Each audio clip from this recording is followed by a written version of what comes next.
సరళ డివోషనల్ వరల్డ్కు స్వాగతం. ఈరోజు మనం శ్రీలలిత సహస్రనామ స్తోత్రము భావాలలో 51వ శ్లోకంలోని నామాల యొక్క భావాలు తెలుసుకుందాం. దుష్ట దూరా దురాచార శమని దోషవర్జిత సర్వజ్ఞ సాంద్ర కరుణ సమానాధిక వర్జిత. ఈ శ్లోకంలోని మొదటి నామము దుష్ట దూరా. ఇది 193వ నామము. ఇది 4 అక్షరాల నామము. ఈ నామంతో నమస్కరించేటప్పుడు దుష్ట దూరాయై నమః అని నమస్కరించాలి. దుష్ట దూరా అంటే దుష్టత్వము అంటనిది, దుష్టులకు అందనిది. అమ్మవారి గాలి సోకితే దుష్టత్వము దూరమై దుష్టులు పారిపోతారు. అమ్మవారి గాలి సోకాలంటే అమ్మవారిని స్మరించాలి. ఆమె ఆశించే నిర్దేశించే కట్టుబాట్లను కట్టుదిట్టంగా ఆచరించాలి. అలా ఆచరించిన వారికి ఆచరించినంత మహాదేవా అనే విధంగా అనుగ్రహం సంప్రాప్తమవుతుంది. ఈ నామానికి ఈ విధమైన అర్థాలు చెప్పుకోవచ్చు.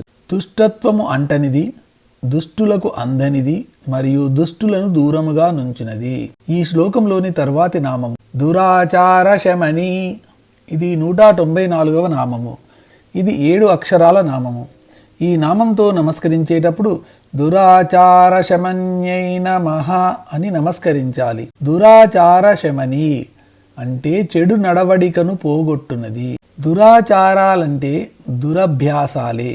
ఒకసారి అభ్యాసమైన వాటిని మనం తొలగించుకోవడం కష్టము. ఆ పనికి అమ్మవారే పూనుకుంటే పని సులభవుతుంది. అందుకే అమ్మవారిని దురాచార శమని అని ప్రార్థించేది. దురాచారాలను ఆంగ్లంలో చీప్ టేస్ట్స్ అని అనవచ్చును. సదాచారం వలన దురాచారాలను పోగొట్టుకోవడము అసలు పద్ధతి. ఆచరించడంలో వాటిలో మంచి విషయాలుంటాయి గాని తెలుసుకునే వాటిలోనూ తెలుసుకోవలసిన వాటిలోనూ ఉండవు. చీకటితోనే మేలుకోమంటే ఎంత చీకటి ఉండగా అంటాడు తెలుసుకోగోరేవాడు. ఆచరించేవాడైతే ఆ ప్రశ్నతో సంబంధం లేకుండా లేస్తాడు. అంతే. పొరుగువాన్ని ప్రేమించు అంటే పొరుగువాడు ఎవరు అని అడుగుతారు తెలుసుకోగోరేవాడు. అలా అడగకుండా తనకు తారసపడిన వాడినల్లా ప్రేమిస్తాడు ఆచరించేవాడు. చెడు నడవడికను పోగొట్టునది అని ఈ నామానికి అర్థము. ఈ శ్లోకంలోని తర్వాత నామము దోషవర్జిత. ఇది 195వ నామము. ఇది 5 అక్షరాల నామము. ఈ నామంతో నమస్కరించేటప్పుడు దోషవర్జితాయై నమః అని నమస్కరించాలి. దోషవర్జిత అంటే దోషములచే విడిచిపెట్టబడినది. అమ్మవారు వర్జిత దోష కాదు, దోషవర్జిత. అమ్మవారు దోషాలను విడిచిపెడితే వర్జిత దోష అవుతుంది. దోషాలే అమ్మవారిని విడిచిపెడితే దోషవర్జిత అవుతుంది. అమ్మవారిలో దోషాలుంటే కదా వాటిని దూరంగా విడిచిపెట్టడానికి. కాబట్టి వర్జిత దోష కాదు, దోషాలే అమ్మవారిని చేరడానికి ప్రయత్నం చేసి ఈవిడ దగ్గర మన ఆటలు సాగవని అమ్మవారిని వదిలి దూరంగా పోయాయి. కాబట్టి అమ్మవారు దోషవర్జిత అన్నారు వ్యాసుల వారు. దోషం ఏమాత్రం కొంచెమైనా లేనివారుండరు.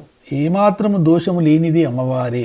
అందుకని దోషాలు పోవాలంటే అమ్మవారిని అర్చించి అభ్యర్థించవలసింది. అమ్మవారికి నమస్కారాలు చెల్లించుకొని హృదయగత దోషాలను తొలగించుకోవాలి. దోషములచే విడిచిపెట్టబడినది అని ఈ నామానికి అర్థం. ఈ శ్లోకంలోని తర్వాతి నామము సర్వజ్ఞ. ఇది 196వ నామము. ఇది 3 అక్షరాల నామము.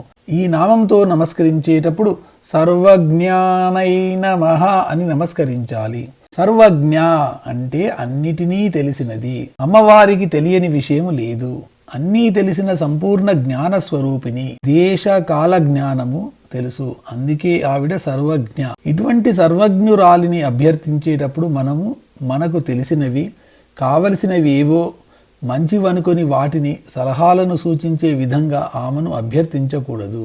అన్నిటినీ తెలిసినది అని నామానికి అర్థము. తర్వాతి నామము సాంద్ర కరుణ. ఇది 197వ నామము. ఈ నామం ఇది 5 అక్షరాల నామము. ఈ నామంతో నమస్కరించేటప్పుడు సాంద్ర కరుణాయై నమః అని నమస్కరించాలి. సాంద్ర కరుణ అంటే గొప్ప దయగలది. కారుణ్యము కమనీయమైన రూపము ధరించి అమ్మవారైంది.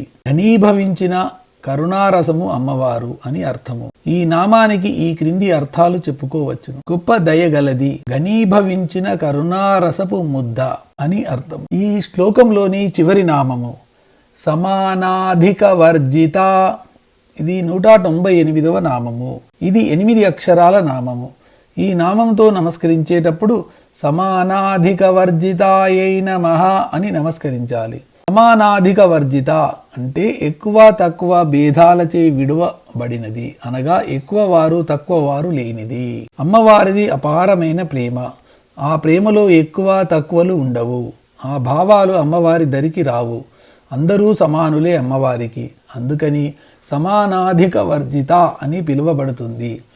తనకు సాటిగా తులతూగగలుగుట, అధిగమించుట కుదరనిది, అనగా అమ్మవారితో సమానమైన వారు అమ్మవారి కంటే అధికులు ఎవరూ లేరు. అందుకని అమ్మవారు సమానాధిక వర్జిత అని పిలువబడుతుంది. ఈ నామానికి ఈ విధమైన అర్థాలు చెప్పుకోవచ్చును. ఎక్కువ తక్కువ భేదాలు వదలబడినది. రెండవది, తనకు సమానులు తనకంటే అధికులు లేనిది.